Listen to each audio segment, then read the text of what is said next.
Quality review का concept बिल्कुल resemble करता है आपके पीयर रिव्यू के कंसेप्ट के साथ। डिफरेंस बेसिकली क्या है? जो क्वालिटी रिव्यू है that is under the directions and control and management of QRB. QRB की कॉन्स्टिट्यूशन कौन करेगा? सेंट्रल गवर्नमेंट करेगी। यह provision chartered accountant act amendment 2006 में जो आया था अमेंडमेंट, उसमें इंट्रोड्यूस किया गया था। जैसे पीआरबी अभी हमने डिस्कस किया, पीआरबी कौन बना रहा है? पीआरबी कौन कॉन्स्टिट्यूट कर रहा है? PRB ICAI. बट क्यूआरबी की constitution section 28A of chartered accountant act 1949 के अंदर सेंट्रल गवर्नमेंट करेगी। नंबर 2, क्यूआरबी के फंक्शंस सेक्शन 28A में बताए गए हैं, प्लस इसके जितने प्रोसीजरल पार्ट हैं सारे के सारे वो CA procedures of meeting of QRB and terms and conditions of service and allowance of chairperson and members of the board rules 2006 में बताए गए हैं। ओके, तो इसका मीनिंग अब हमें 28A पढ़ना है, 28B पढ़ना है और ये रूल्स पढ़ने हैं।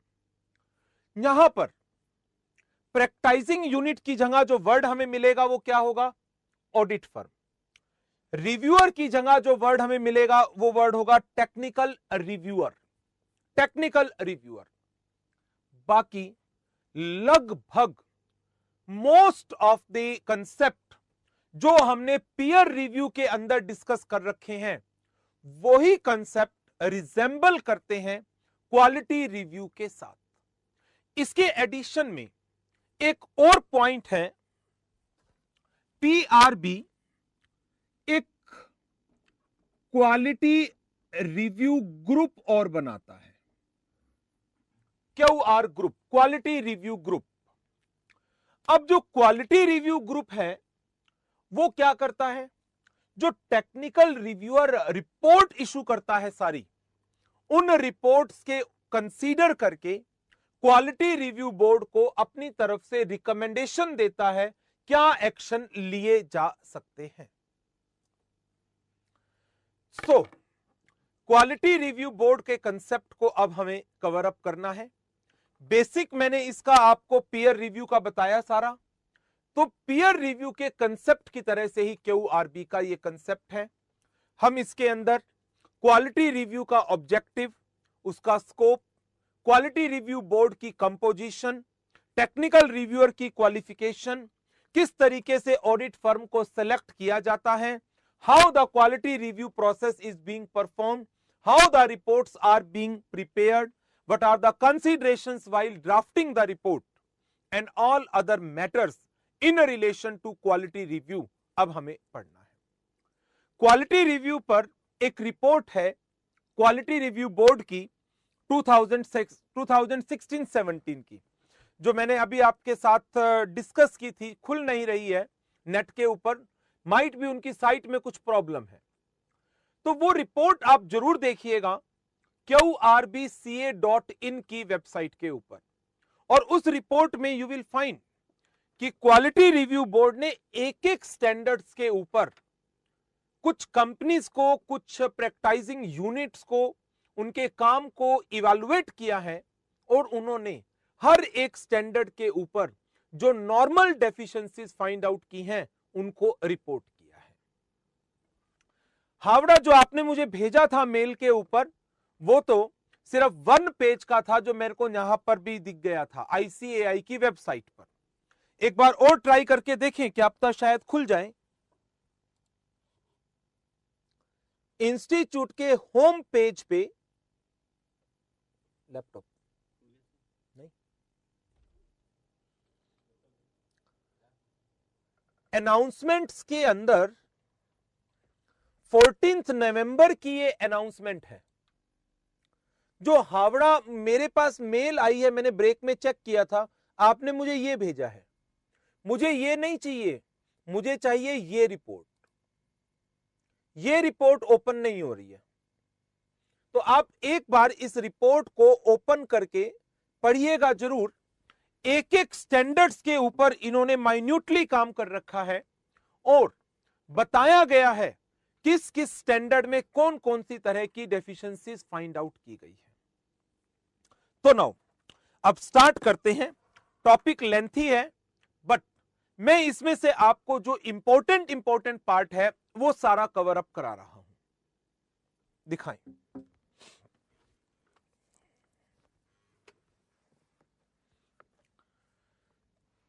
फर्स्ट ऑफ ऑल जो टॉपिक में meaning, objective and scope of quality review है, उसकी एक इंट्रोडक्शन दी गई है। इंट्रोडक्शन, क्वालिटी की रिक्वायरमेंट आती कहां से है? क्वालिटी की रिक्वायरमेंट आती है SQC 1 से, जो कहता है एक प्रैक्टिशनर फर्म को क्वालिटी कंट्रोल के सिस्टम को इंश्योर करना चाहिए अपने दो ऑब्जेक्टिव को अचीव करने के लिए। दो ऑब्जेक्टिव कौन से हैं? दो ऑब्जेक्टिव कौन से हैं? नंबर 1, क्या आपने प्रोफेशनल स्टैंडर्ड्स की कंप्लायंस की है, लीगल एंड रेगुलेटरी रिक्वायरमेंट को कंप्लाई किया, 1। एंड नंबर 2, जो रिपोर्ट आपने इशू की क्या वो एक एप्रोप्रिएट रिपोर्ट है? गवर्नमेंट ऑफ इंडिया ने अंडर सेक्शन 28A QRB को कॉन्स्टिट्यूट किया इन 3 फंक्शंस को परफॉर्म करवाने के लिए। ये 3 फंक्शंस क्या हैं? ये आपको याद करने चाहिए। What are the functions of QRB? Section 28B of chartered accountant act हमें बताता है। 4 नंबर का क्वेश्चन पूछा जा सकता है। Functions of QRB। First one, council को रिकमेंडेशन देना। काउंसिल किसकी? ICAI की। In relation to quality of services provided by the members of the institute. Number 2, institute के मेंबर्स जो सर्विसेज रेंडर कर रहे हैं उन सर्विसेज की क्वालिटी को रिव्यू करना। नंबर 3, इंस्टीट्यूट के मेंबर्स को गाइड करना how they can improve the quality of service and in adherence to legal and other regulatory requirement. Important question बन सकता है। Rule number section 28B of Chartered Accountant Act 1949 prescribes the 3 functions of Quality Review Board.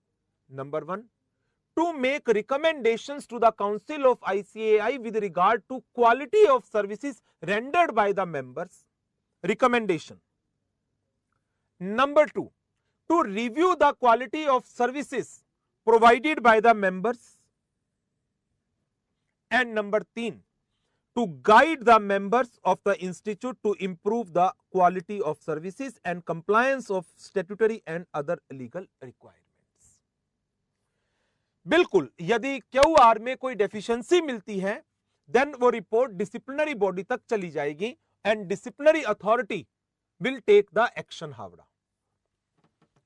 Now अब इन functions को exercise करने के लिए क्या गवर्नमेंट ऑफ इंडिया ने कोई रूल बनाए?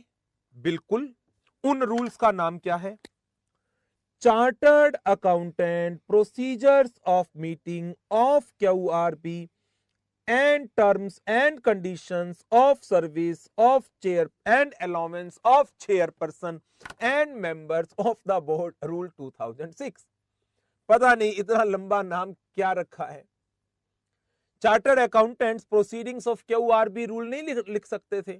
Simple proceedings of QRB rule. But ठीक है, जो भी है, ये नाम तो याद करना पड़ेगा। हावड़ा, नाम तो याद करना पड़ेगा।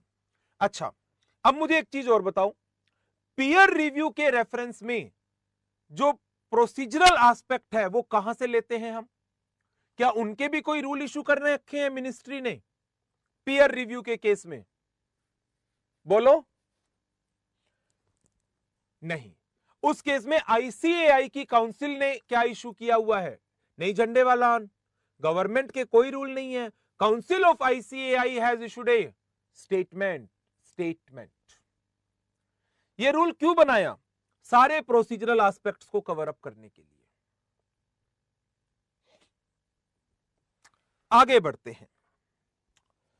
क्वालिटी रिव्यू का ऑब्जेक्टिव क्या है? ये ऑब्जेक्टिव मैंने उसी क्वालिटी रिव्यू रिपोर्ट में से उठाए हैं।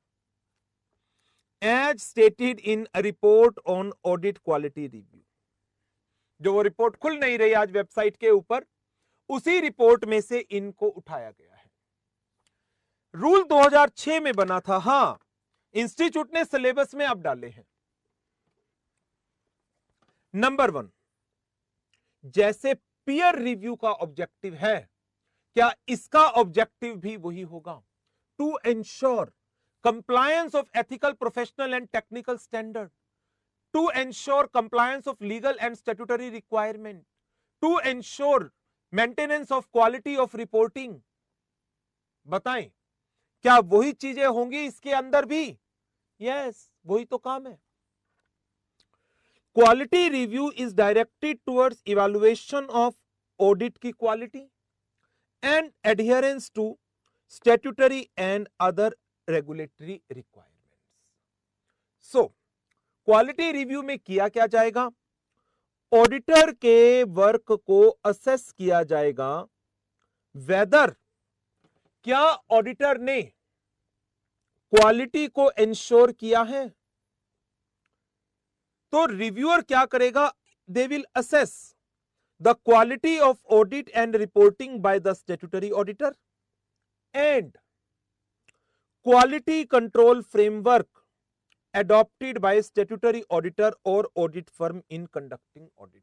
yes हावड़ा, दोनों का ही ऑब्जेक्टिव क्वालिटी है, compliance of quality control standard है, compliance of technical, ethical and professional standards हैं, compliance of legal and statutory requirement है, to identify the weaknesses in the systems and procedures है जो ऑडिट के दौरान हुई। Quality review initiated by QRB, they are designed किस लिए? To identify and address weaknesses and deficiencies related to how the audit were performed by audit firms। तो इसके लिए वो क्या करते हैं? सैंपल सिलेक्शन, प्रैक्टाइजिंग यूनिट को सेलेक्ट किया, उसके कुछ सैंपल्स को सेलेक्ट किया, फिर उनकी फाइनेंशियल स्टेटमेंट को देखा, ऑडिट डॉक्यूमेंटेशन को देखा, ऑडिट रिपोर्ट को चेक किया। To achieve this goal review किया जाता है सेलेक्टेड स्टैट्यूटरी ऑडिट का जो एक सीए फर्म ने परफॉर्म की है।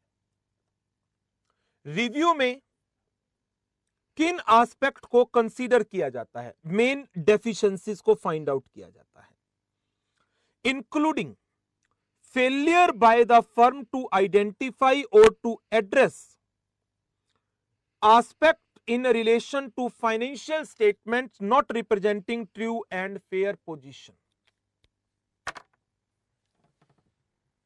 क्या ऑडिटर उसके प्रोसीजर्स, उसके स्टेप्स, उसकी पॉलिसीज, उसकी अप्रोच सफिशिएंट थी एक ओपिनियन को एक्सप्रेस करने के लिए that financial statement reflects true and fair view? क्या audit procedures it is a subject of professional judgement? बताएं, क्या ऑडिट प्रोसीजर्स की selection it is a subject of professional judgement? Yes.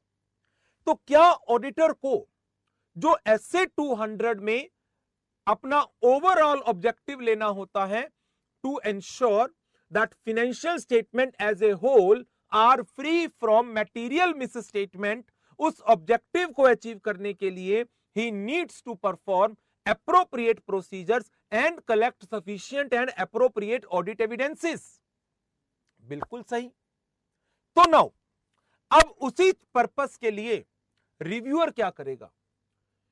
क्या एक सीए ने अपनी रिपोर्ट जो उसको फाइनेंशियल स्टेटमेंट्स पर देनी थी, क्या उस रिपोर्ट के ऑब्जेक्टिव को अचीव करने के लिए, true and fair view express करने के लिए जो नेसेसरी प्रोसीजर्स परफॉर्म करे हैं, whether they are appropriate one और not.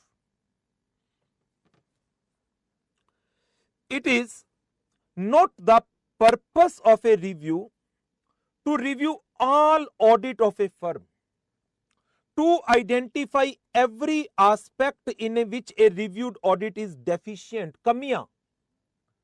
So accordingly, a review should not be understood to provide any assurance that the firm audit or client की financial statement reporting they are free of any deficiency.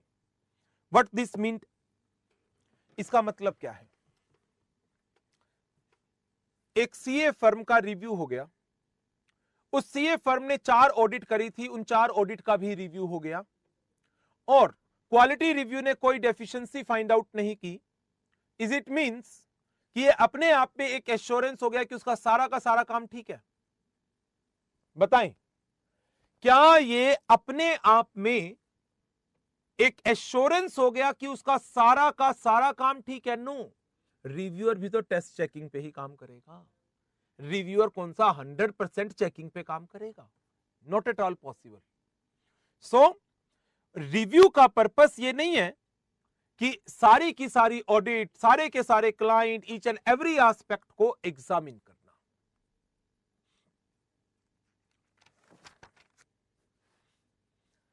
ये एक question पूछा जा सकता है. Right short note on objectives of quality review. Objectives of quality review. अब scope देखोगे, आपको वही चीज मिलनी है, बिल्कुल सेम पीयर रिव्यू वाली. स्कोप में 3 मेन बातें कही गई हैं. Number 1, compliance with technical standards, compliance with statutory provisions, implementation of quality control system. Implementation of quality control system. 3 चीजें हैं जो मेन हमारे स्कोप के अंदर आती है. A very important question.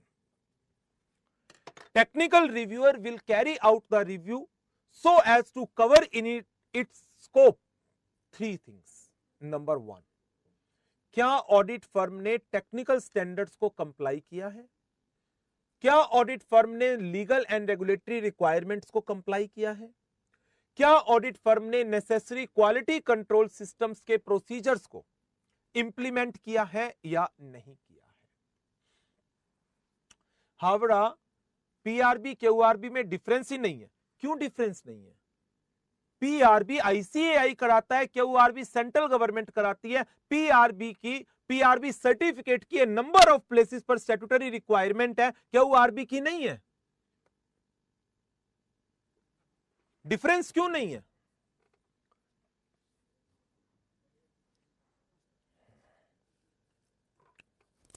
Implementation of technical standards, sorry, meaning of technical standards. Technical standards के meaning में, जो टेक्निकल स्टैंडर्ड्स का मीनिंग आप यहां पर पढ़ते थे, accounting standard, engagement standard, statement, guidance note, quality control standard, legal and statutory provision, क्या यही यहां पर है या नहीं? Review primarily same objective, same scope, same meaning लगभग, बट अप्रोच भी सेम है, लेकिन कराने वाले पर्संस अलग अलग हैं. एक आईसीएआई कराता है, एक सेंट्रल गवर्नमेंट कराती है. तो टेक्निकल स्टैंडर्ड्स के मीनिंग में accounting standards, quality control and engagement standards, framework for preparation and presentation of financial statements, statements issued by ICAI, guidance note issued by ICAI, notification directions issued by ICAI, statutory provision or legal requirements, code of ethics issued by ICAI. Hisar page number 17.2 पे क्या चीज?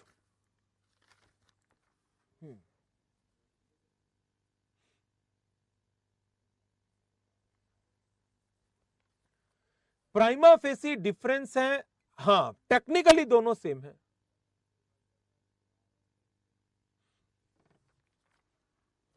टोलीगंज क्या कह रहे हो? Point number B, point B, compliance with law and regulation, company law का compliance, income tax law का compliance, tax audit कर रहे हो तो।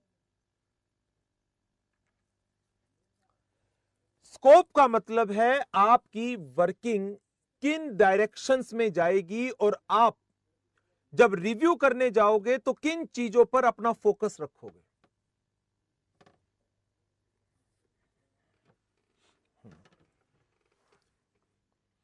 अब देखो QRB, QRB को कॉन्स्टिट्यूट कौन करेगा? QRB को generally objective and scope Bhopal इकट्ठे भी आ जाते हैं। ऑब्जेक्टिव हमारा मेन, किस पर्पस के लिए हम रिव्यू करने जा रहे हैं और रिव्यू करते वक्त हम किन किन बातों को ध्यान में रखेंगे, किस पर्पस के लिए रिव्यू करने जा रहे हैं, दैट इज ऑब्जेक्टिव। रिव्यू करते वक्त किन किन बातों का ध्यान रखेंगे वो ऑब्जेक्टिव पर बेस्ड होता है, लेकिन उसको नाम क्या दे दिया जाता है? स्कोप का नाम दे दिया जाता है। Central government shall by notification constitute QRB, जिसमें चेयरपर्सन होगा, 5 मेंबर काउंसिल नॉमिनेट करेगी, 5 मेंबर सेंट्रल गवर्नमेंट नॉमिनेट करेगी। चेयरपर्सन और members they must be the persons of eminence having experience in law, economics, business, finance, accounting. Functions very important, already हम cover कर चुके हैं। 3 major function: to make recommendations to the council, review the quality of services of member and guide the member of institute to improve the quality of services। CA होना जरूरी तो नहीं है, अभी देखिए आगे टेक्निकल रिव्यूअर का सीए होना जरूरी है। काउंसिल आईसीएआई की, बिल्कुल वाराणसी काउंसिल आईसीएआई की ही होगी। रिव्यू करने से पहले कोई इंटीमेशन देना होगा, बिल्कुल देना होगा, आगे आ रहा है प्रोसेस, जो सबसे इंपॉर्टेंट क्वेश्चन है इसका।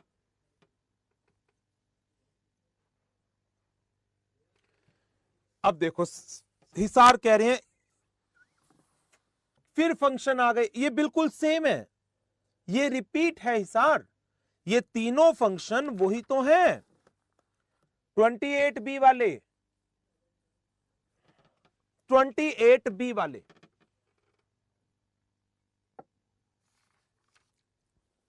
हावड़ा इसके आपको फॉर्म वगैरह की सारी डिटेल चाहिए तो आप एक काम करें, इन रूल्स को डाउनलोड कर लेना, इन रूल्स के अंदर सारी डिटेल मिल जाएगी। वैसे कोई फॉर्म नंबर वगैरह नहीं है इनके।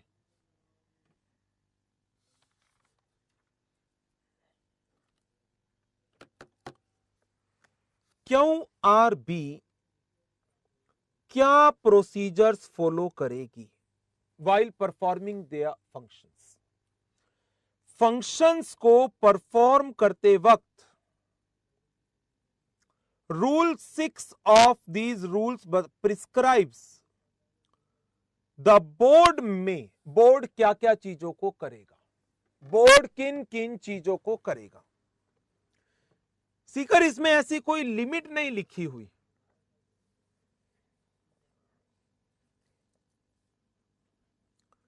evaluate and review the quality of work and services provided by the member of institute।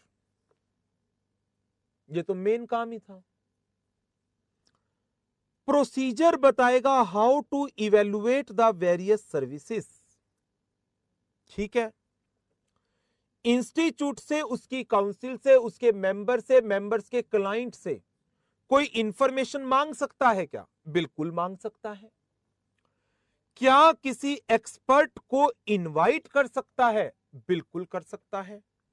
क्या काउंसिल को रिकमेंडेशन दे सकता है कि अपने मेंबर को गाइड करो कैसे क्वालिटी को इंप्रूव किया जा सकता है? यस, ये क्वेश्चन पूछा जा सकता है। ये ऐसा इसलिए कह रहा हूं कि क्यों पूछा जा सकता है, एक तो रूल बेस्ड क्वेश्चन है, पॉइंट में इसके आंसर है स्टडी मटेरियल के अंदर, और थोड़ा सा एक ऐसा क्वेश्चन लगता है जो प्रोसीजरल पार्ट पर बेस्ड है। तो इसका क्वेश्चन एग्जाम में आ सकता है, रूल 6 के रेफरेंस पर आप अपने आंसर को देंगे।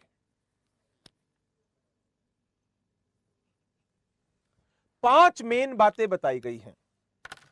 अपने इन फंक्शंस को परफॉर्म करने के लिए QRB के प्रोसीजर्स में क्या क्या बातें हो सकती हैं।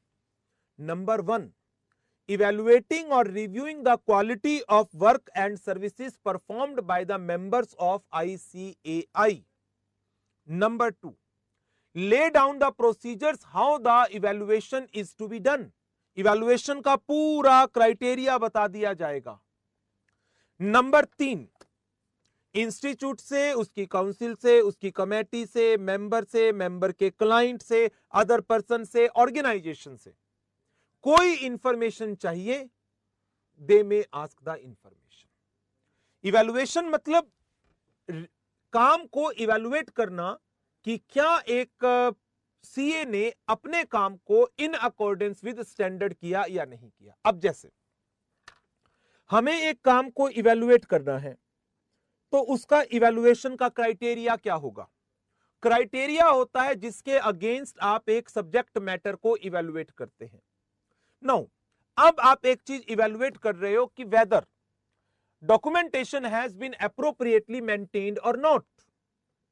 Documentation has been appropriately maintained और नॉट।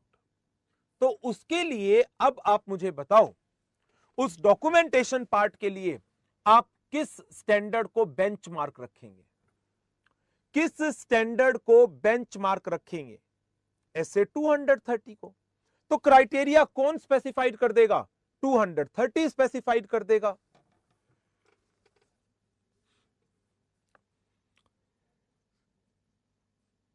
फोर्थ वन, क्या हम कोई एक्सपर्ट, टेक्निकल एडवाइस, ओपिनियन किसी टेक्निकल मैटर पर क्या QRB ले सकता है। Definitely they can, definitely they can, like एक्चुएरियल matters के ऊपर, कि यदि 4-5 इंश्योरेंस कंपनी के उन्होंने ऑडिट चेक की, इसके अंदर क्या होता है, इंडस्ट्री स्पेसिफिक चेकिंग भी होती है, लाइक बैंकिंग सेक्टर को चेक कर लिया उठाकर, इंश्योरेंस सेक्टर को उठाकर चेक कर लिया उनकी ऑडिट्स को। तो अब इस दौरान कि जैसे इंश्योरेंस सेक्टर आ गया, उसके अंदर एक्चुअरी की कैलकुलेशंस होती हैं, तो क्या उसके लिए वो एक्चुअरी को इनवाइट कर सकते हैं, एक्सपर्ट्स को। Definitely they can invite the experts to provide expert or technical advice where they feel it is relevant. And last तो simple है, make recommendations to the council to guide the member of the institute to improve their professional competence.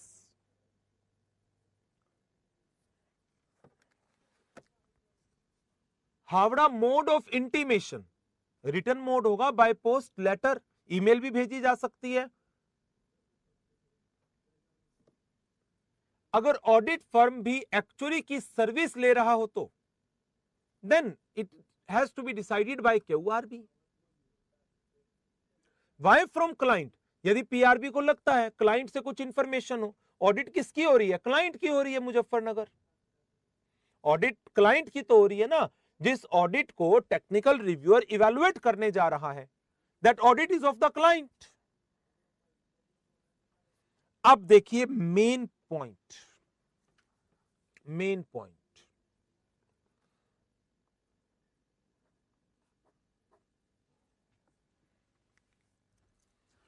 Quality review का पूरा process. पहले तो इसमें essentials है, इसको पढ़ लो। क्वालिटी रिव्यू की एसेंशियल्स क्या है। हावड़ा क्लाइंट बार बार डिटेल क्यों देगा, क्लाइंट एक आर्टिफिशियल पर्सन है, कंपनी है, दे हैव टू प्रोवाइड। आपके ऐसे क्वेश्चंस के जवाब तो शायद ही कोई दे पाए कि मोड ऑफ इंटीमेशन क्या होगा, क्लाइंट हर बार जवाब क्यों देगा? क्लाइंट ने कंपनी ही क्यों बनाई? क्लाइंट ये नहीं कह रहा हर साल ऑडिट ही क्यों करा रहे हो? बताओ Howrah. Whenever any statutory body, it is a statutory body, कोई इंफॉर्मेशन मांगे, क्या वो मना कर सकते हैं क्या? बताओ। ऐसे तो पुलिस ने कोई इंफॉर्मेशन मांग ली 10 बार, तो आप ये कह दोगे क्लाइंट बार बार क्यों देगा? ऐसे क्वेश्चन के कोई जवाब नहीं होते हावड़ा। आपको जो क्वेश्चन बनाने हैं वो थोड़े सेंसिबल बनाओ। Essentials required for quality review process. क्या क्वालिटी रिव्यू की क्वालिटी रिव्यू की क्वालिटी टेक्निकल रिव्यूअर की नॉलेज एक्सपीरियंस पर डिपेंड करती है या नहीं करती? क्वालिटी रिव्यूअर कितना टाइम डिवोट कर रहा है? क्वालिटी रिव्यू टीम की कंपोजिशन, उसकी टीम के मेंबर कौन कौन से हैं? क्या इन्होंने काम को सही समझा है? और टेक्निकल रिव्यूअर कैसे अपनी टीम के काम को मॉनिटर कर रहा है, डायरेक्ट कर रहा है, सुपरवाइज कर रहा है? बेसिक सी चीजें हैं ये तो। क्वालिटी रिव्यू प्रोसेस की इफेक्टिवनेस इन बातों पर डिपेंड करती है। Knowledge and experience, time devoted, composition of team, understanding of objective and scope of work, monitoring, direction and supervision. This is a very, very important question. Stages involved in quality review assignment. बहुत simple से step है, जैसे peer review में होते हैं वैसे ही similar step हैं। 6 to 8 marks का a very very important question. पहला काम, selection of audit firm and technical reviewer. जैसे पीयर रिव्यू में प्रैक्टाइजिंग यूनिट को और रिव्यूअर को सिलेक्ट किया जाता था, यहां पर क्या होगा? Selection of audit firm and technical reviewer. What sort of information can QRB call from institute? Institute से किसी भी तरह की इंफॉर्मेशन, लाइक कि आपने अपने मेंबर्स के ऊपर ऑडिट की सीलिंग लिमिट लगा रखी है, उस सीलिंग लिमिट को लगाने के पीछे क्या ऑब्जेक्टिव है, प्लीज उसे एक्सप्लेन कर दीजिए। ऑडिट की लिमिट होती है, तो क्या क्वालिटी रिव्यू बोर्ड इंस्टीट्यूट से ऐसी जानकारी मांग सकता है? अहमदाबाद बिल्कुल मांग सकता है। आपने काउंसिल जनरल गाइडलाइंस इशू करी हैं अपने मेंबर्स के लिए, कि उन गाइडलाइंस की कंप्लायंस मैंडेटरी है या रिकमेंडेटरी है, क्या QRB ये जानकारी भी मांग सकता है? उनको नहीं समझ में आ रहा कि whether this guidelines appears to be mandatory और रिकमेंडेटरी। ICAI ने सेल्फ रेगुलेटरी मेजर इशू कर रखे हैं बड़े सारे मेंबर्स के लिए, उनके ऊपर डिटेल मांग सकता है।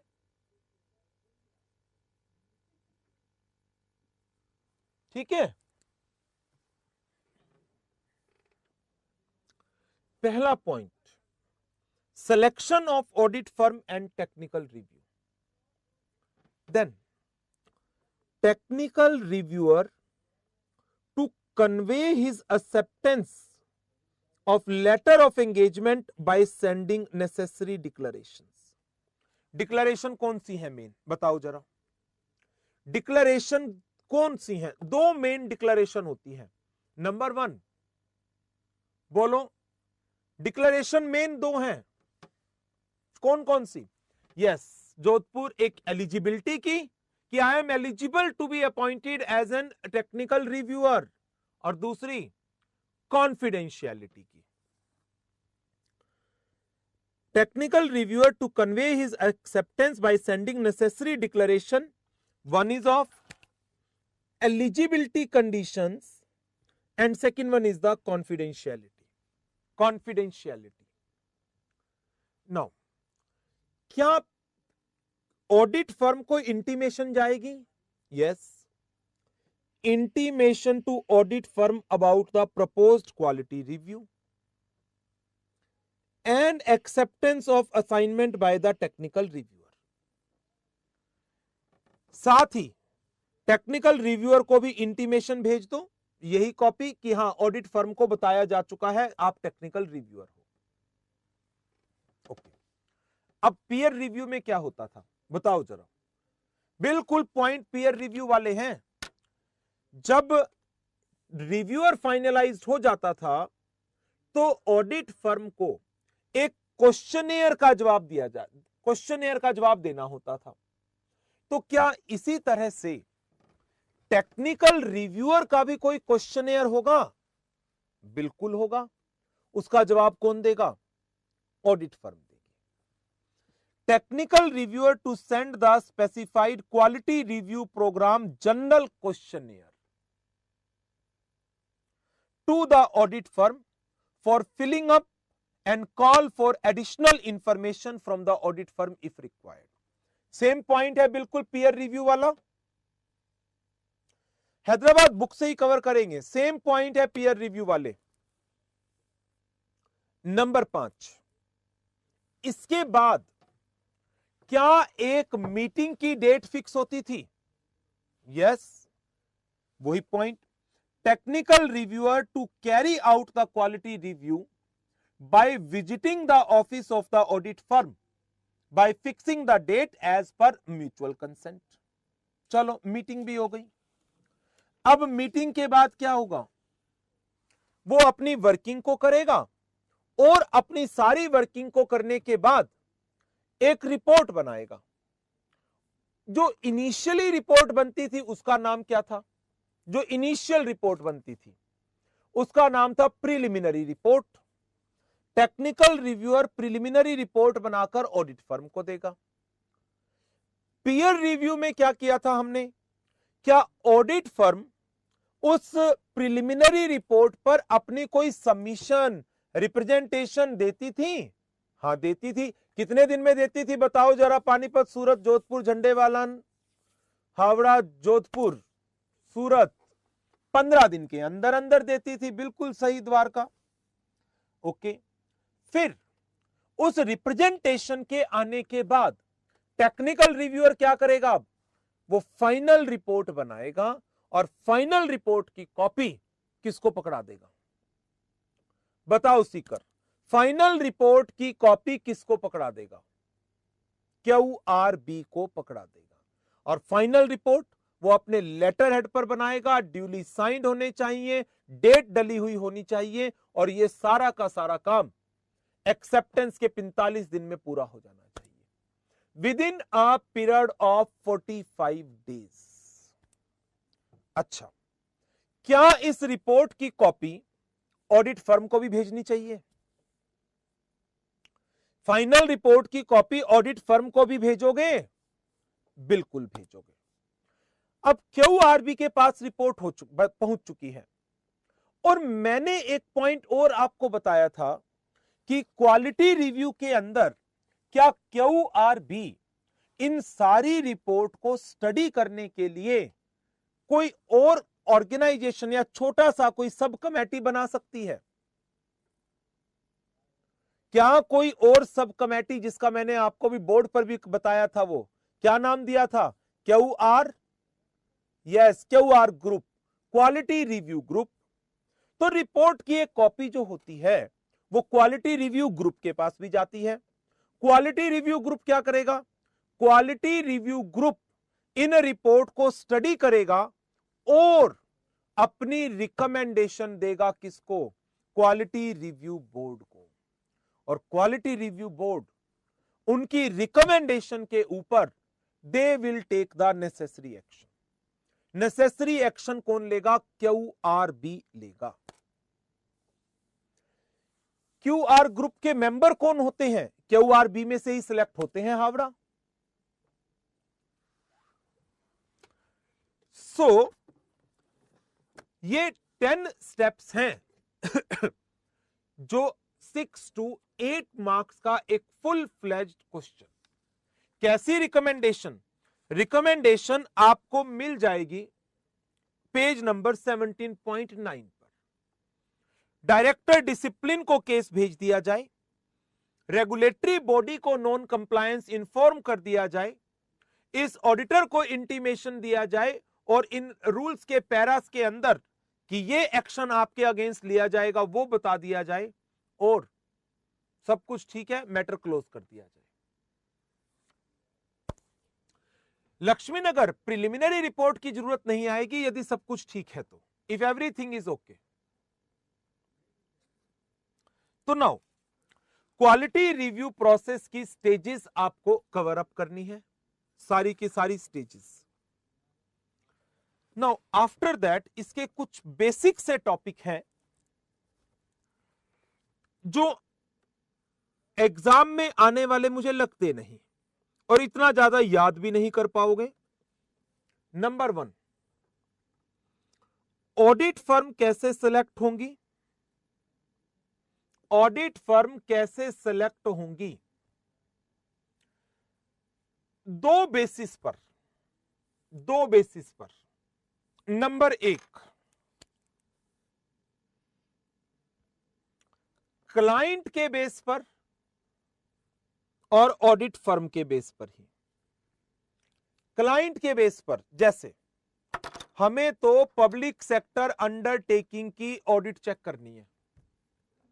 कौन सी पब्लिक सेक्टर अंडरटेकिंग की? LIC ऑफ इंडिया की।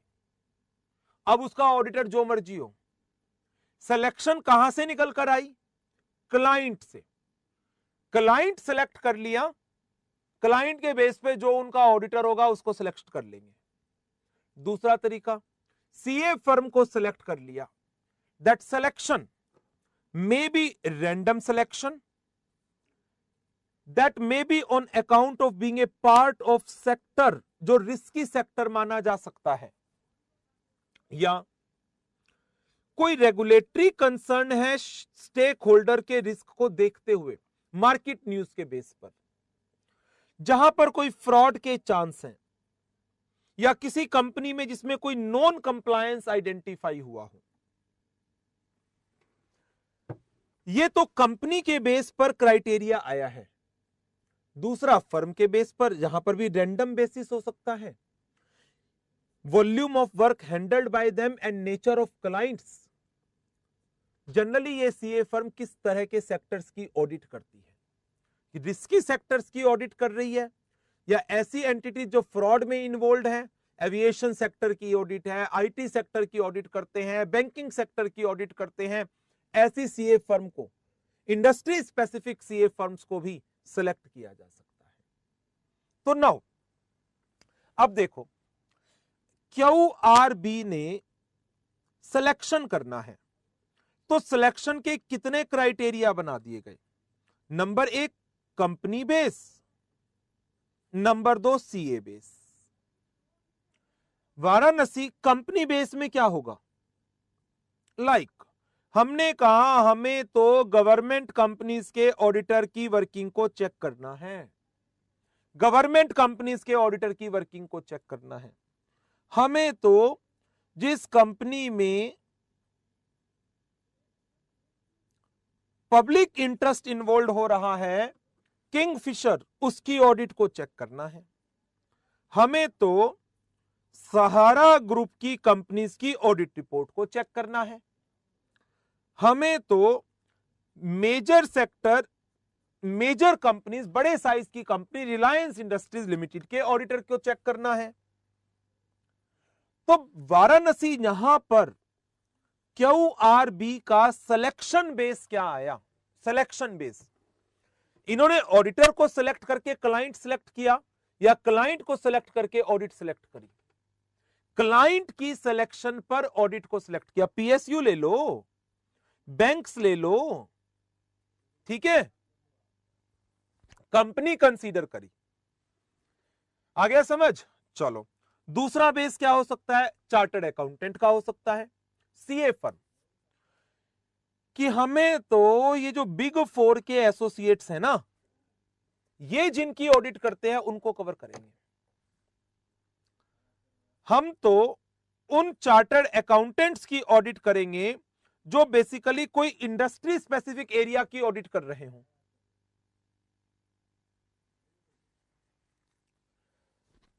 तो इस तरीके से ऑडिट फर्म का सिलेक्शन होता है। देन फिर एक छोटा सा पॉइंट है इसमें एग्जीक्यूशन का, on site visit. On site visit, technical reviewer for carrying out the quality review assignment could undertake a maximum of 1 on site visit, सिर्फ एक बार, और वो भी maximum for a period of 7 days, 7 दिन के लिए। हां, यदि वो अपने जेन्युइन रीजन दे, पीरियड को मैक्सिमम 14 days तक एक्सटेंड किया जा सकता है। वन साइट विजिट करना जरूरी है, जाओगे नहीं तो चेकिंग कैसे करोगे?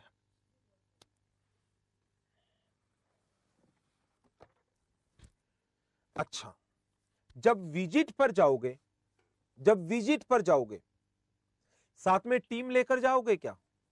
हां। कितने बंदों की टीम लेकर जाओगे? कितने बंदों की टीम? मैक्सिमम से मैक्सिमम 3, इससे ज्यादा नहीं। अच्छा, वो 3 होने कौन चाहिए? चार्टर्ड अकाउंटेंट, कोई डिस्क्वालिफिकेशन नहीं है अंडर चार्टर्ड अकाउंटेंट एक्ट, उन्होंने भी स्टेटमेंट ऑफ कॉन्फिडेंशियलिटी दी है, कोई डायरेक्ट इंटरफेस नहीं है with the audit firm under review, और ये रिव्यूअर के साथ कम से कम 1 साल के लिए काम कर रहे हैं। 1 साल पुराना एम्प्लॉय, कम से कम 1 साल पुराना एम्प्लॉय, एंड जिसको रिव्यू किया जा रहा है, जिसको रिव्यू किया जा रहा है उसके साथ पिछले 3 सालों में कोई एसोसिएशन ना हो। मींस एक सीए फर्म जिसकी ऑडिट करी जा रही है, जिसके काम को रिव्यू किया जा रहा है, उसके साथ पिछले 3 सालों में कोई एसोसिएशन ना हो।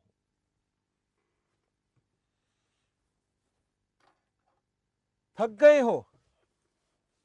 अच्छा, एक काम करता हूं, रुको, कितना टॉपिक रह गया? अरे टॉपिक तो बहुत सारा पड़ा है। ऐसे कैसे बात बनेगी? कल करें फिर? कल कैसे करेंगे? कल पहले तो ओल्ड सिलेबस वाले स्टूडेंट भी आ जाएंगे, या तो फिर कल ब्रेक के बाद कराऊंगा इसको। थक गए हो?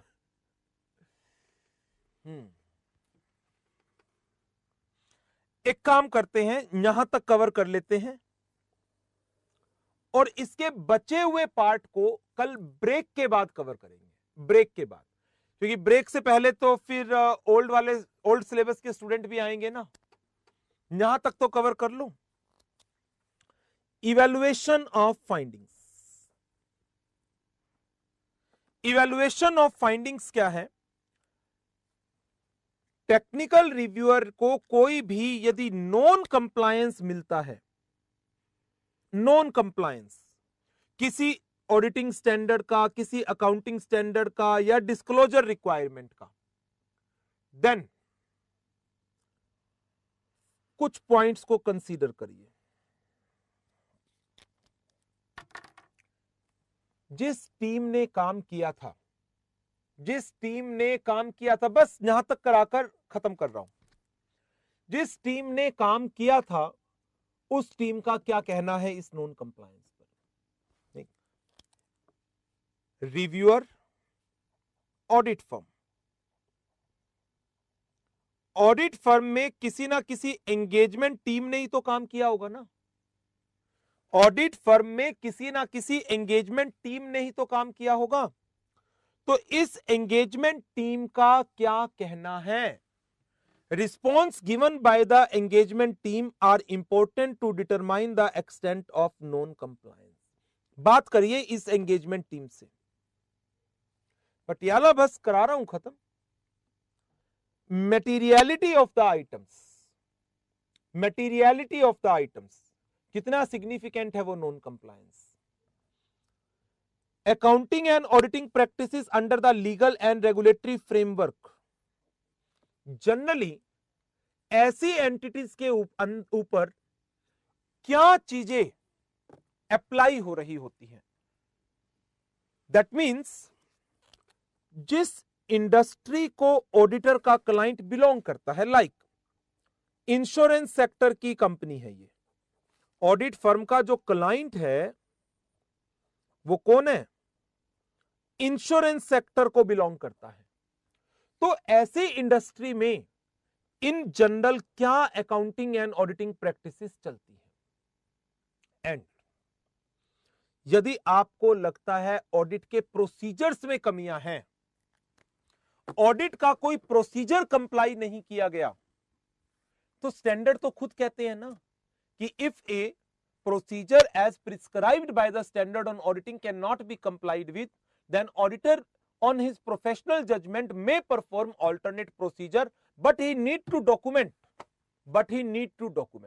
तो वही चीज यहां पर है कि यदि आपने कोई चीज फाइंड आउट किया that is non compliance with the procedure as specified in standard on auditing, check करिए ऑल्टरनेट प्रोसीजर्स कितना इफेक्टिव है, ऑल्टरनेट प्रोसीजर्स कितना इफेक्टिव है।